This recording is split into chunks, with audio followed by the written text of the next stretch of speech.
काफी अंतराल के बाद हम लोग ऑनलाइन क्लास में मिल रहे हैं। समर वेकेशन के बाद फिर प्रवेश प्रारंभ था, जिसमें कुछ समय व्यस्त हुआ। अब जैसे समय मिल रहा है हम लोग ऑनलाइन क्लास शुरू करते हैं। जब तक सरकार का निर्देश नहीं प्राप्त होता है तब तक हम ऑनलाइन शिक्षा के माध्यम से अध्ययन करेंगे। पिछली समर वेकेशन से पहले हम अवकलन कुछ पढ़ाए थे और उसके बाद हम अब से समाकलन स्टार्ट कर रहे हैं। समाकलन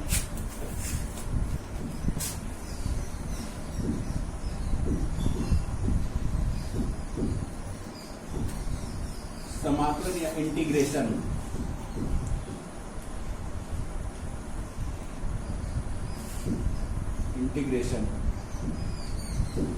हम ये कह सकते हैं कि समाकलन अवकलन की विपरीत प्रक्रिया है या व्युत्क्रम प्रक्रिया है, या अवकलन की विपरीत प्रक्रिया या व्युत्क्रम प्रक्रिया को समाकलन कहते हैं। अवकलन हम पढ़ चुके हैं, अवकलन की व्युत्क्रम प्रक्रिया समाकलन है और समाकलन की व्युत्क्रम प्रक्रिया अवकलन है। तो अब हम इसके सूत्र के फार्मूला में चलते हैं। फार्मूला हम ध्यान से देख लेते हैं। x पर n का x के सापेक्ष समाकल या समाकल गुणांक के सापेक्ष समाकलन कहा जाए, समाकल गुणांक समाकलन, इसको हम लिख सकते हैं कि इंटीग्रल x पर n dx। नीचे लिख देते हैं इंटीग्रल, इस चिन्ह को, इस साइन को हम इंटीग्रल कहते हैं। इंटीग्रल माने समाकल या समाकल गुणांक। x पर n dx, dx है इसका मतलब कि x के सापेक्ष है। यदि dt होता तो t के सापेक्ष होता, dp होता तो p के सापेक्ष होता। अर्थात चर राशि हमारी x यहां से निर्धारित होती है कि चर राशि क्या है, x है। ठीक ना। तो हम क्या करते हैं, इसके लिए फार्मूला है कि x पर n प्लस 1 अपान n प्लस 1 अब प्लस c, जितना घात है उसमें एक घात जोड़ देते हैं, वही घात बटा में चला जाता है और इसमें एक अचर राशि जोड़ देते हैं। लेकिन यह n नॉट इक्वल -1 घात के लिए नहीं है, सभी घात के लिए है। 1 2 3 4 5 6 10 20 25 या -2 -5 -7, लेकिन केवल -1 घात के लिए नहीं है। -1 घात के लिए अलग से फार्मूला है कि x पर -1 dx कहा जाए, या उसी को हम चाहें तो 1/x कह सकते हैं, 1/x dx, दोनों एक ही है। और इसका समाकलन होता है कि log mod x plus c सब में अचर जोड़ देते हैं। अब हमने बताया है कि अवकलन की विपरीत उल्टी प्रक्रिया समाकलन है। यदि हम इसका समाकलन करते हैं तो इतना आता है, तो फिर इसका अवकलन करेंगे तो x पर n आना चाहिए, इतना आना चाहिए। हम करके भी दिखा देते हैं। x पर n प्लस 1 अपान 1 n प्लस 1 अब प्लस c, इसका हमें ddx करना है अवकलन। और अवकलन करने के बाद देखते हैं कि x पर n क्या आना चाहिए, तो x पर n आना चाहिए। अब जब हम इसका अवकलन करते हैं तो 1/n प्लस 1 गुणांक है, 1/n प्लस 1 गुणांक हो जाएगा, गुणांक बनकर बाहर आ जाएगा। और अवकलन में क्या होता है कि जितना घात है घात पहले चला आता है और उस पर एक घात कम हो जाता है। अचर राशि का कांस्टेंट का डिफरेंशिएशन अवकलन 0 होता है, तो ये कट गया और यहां पर घट कर क्या बचा, x पर n। तो x पर n का ही समाकलन ये है। सब में एक अचर राशि c जोड़ देते हैं कि पुनः c का जब अवकलन करेंगे तो 0 हो जाएगा। ठीक ना। सब में एक अचर राशि लास्ट में हम c जोड़ देते हैं लास्ट में। अब ये हम दिखा दिए कि अवकलन की उल्टी प्रक्रिया समाकलन, समाकलन की उल्टी प्रक्रिया अवकलन। अब फिर और फार्मूले को हम देख लेते हैं। इंटीग्रल e पर x dx का समाकलन e पर x ही होता है, अब प्लस c, a पर x का a पर x log a to the base e plus c,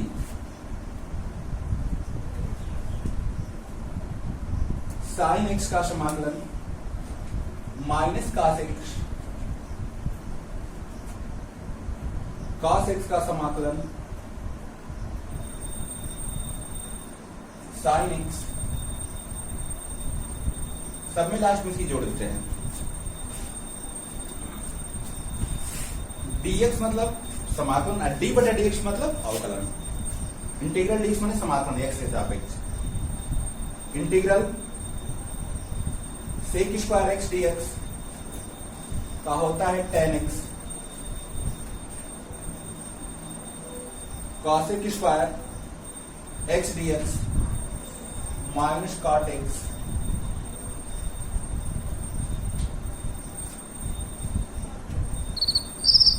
sec x tan x dx का होता है sec x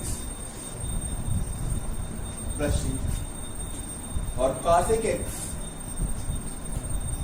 cot x dx equal to minus cot x cosec x plus c। और भी एक आध फार्मूला है, उसको हम दिखाए थे, नोट करते हैं।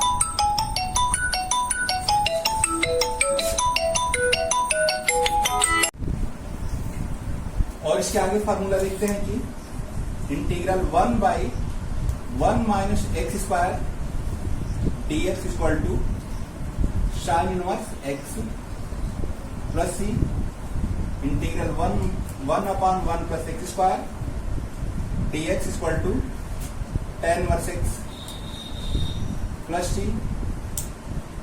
और इंटीग्रल 1 बाई 1 प्लस एक्स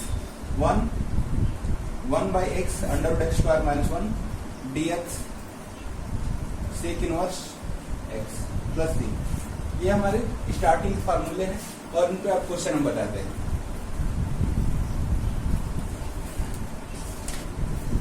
किताब जो हम लोग बुक पढ़ते हैं अशोक शर्मा वाली, उसमें सेकेंड बुक है तुम लोग की, उसमें प्रश्नावली 7 है। प्रश्नावली 7 है।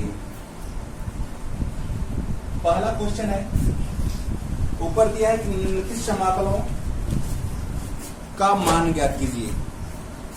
पहला है कि y dy, अर्थात इसमें चर राशि क्या है, y है।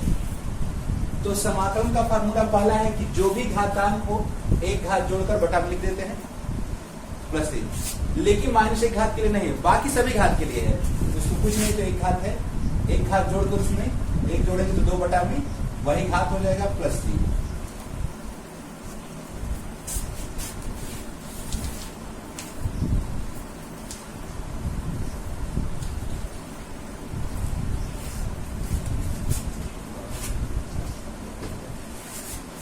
क्वेश्चन नंबर दूसरा का d, इंटीग्रल z पर माइनस 1/4 dz।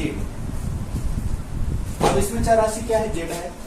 क्या करना है कि माइनस एक घात से कम है, वैसे है ना, माइनस एक घात है उसके लिए फार्मूला अलग है, लेकिन माइनस के सभी घात के लिए है। तो एक घात जोड़कर इसमें z पर माइनस 1/4 में एक घात जोड़ देते हैं और वही घात बटा में डाल देते हैं प्लस c। इसको जोड़ देंगे तो z पर 3/4, ये भी 3/4, 4 ऊपर चला जाएगा तो 4/3, z पर 3/4 प्लस c।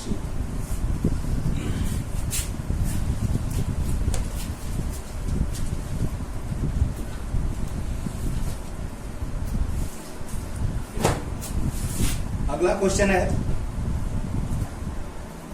तीसरा का d, इंटीग्रल b पर x प्लस a dx। इसको हम चाहें तो b पर a इंटू b पर x भी लिख सकते हैं, क्योंकि गुणा में आधार एक ही होता है, घात जुड़ जाता है। अब इसको b पर a को गुणांक बनाकर हम बाहर लिख सकते हैं, b पर a इंटीग्रल b पर x dx। और हमारा फार्मूला है कि a पर x dx, यदि x घातांक के रूप में है, e पर है तो उसका वही हो जाता है। हाँ, e के अलावा किसी और पर घात है x, a पर x है तो a पर x अपन लागे टू द बेस। यदि यहाँ पे b होता है तो दोनों a का मान b कर देंगे, 5 होता है तो दोनों a का मान 5 कर देंगे, 10 होता है तो दोनों a का मान 10 कर देंगे, बस वही होगा।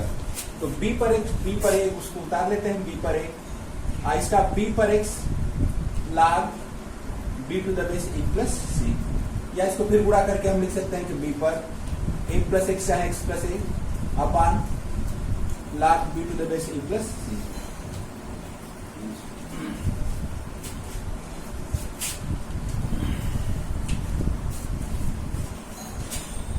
अब आगे क्वेश्चन देखते हैं।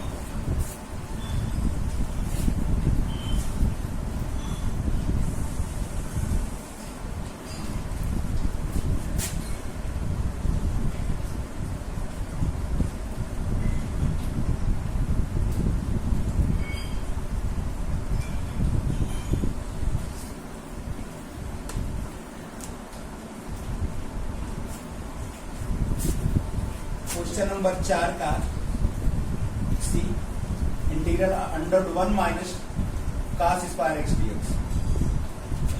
1 माइनस cos स्क्वायर एक्स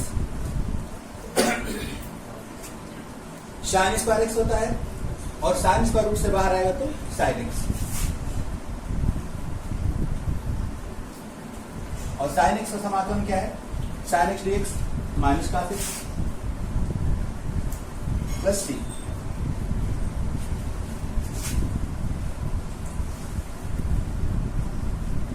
पांचवा का सी है इंटीग्रल dx अपॉन 5 पर माइनस एक्स। इसको हम ऊपर ले जाकर 5 पर x dx भी लिख सकते हैं माइनस का, तो फिर a पर x वाला सूत्र लग जाए।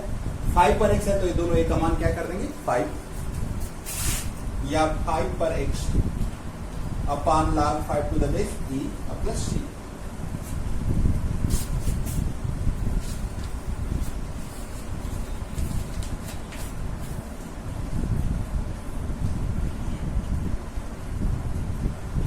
छठवां का डी है, क्वेश्चन नंबर 6 का D integral dx upon x under root X. ये दोनों मिलकर एक घात और रूट में 1/2 पावर, एक 1 पावर 1/2 पावर 3/2 पावर हो जाएगा, और इसको हम ऊपर ले जाएंगे तो x पर माइनस 3/2 पावर लिख सकते हैं dx। अब क्या करना है कि एक घात जोड़ देना है, वही बटा में लिख देना है। तो एक घात जोड़ेंगे तो 1/2 घात होगा, वही बटा में हो जाएगा प्लस सी, चाहे 2 ऊपर चला जाएगा 2x पर 1/2 प्लस। क्वेश्चन नंबर 7 का बी देख लेते हैं हम।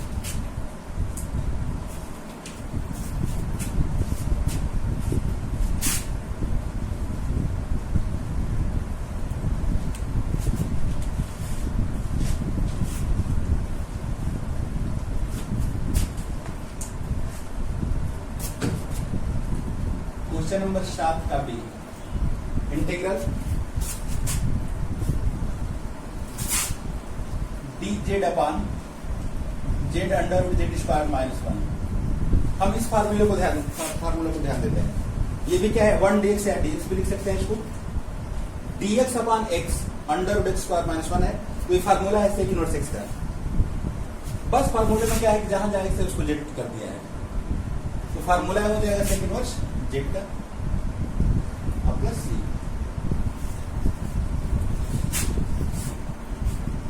क्वेश्चन नंबर 8 दिया है, सिद्ध कीजिए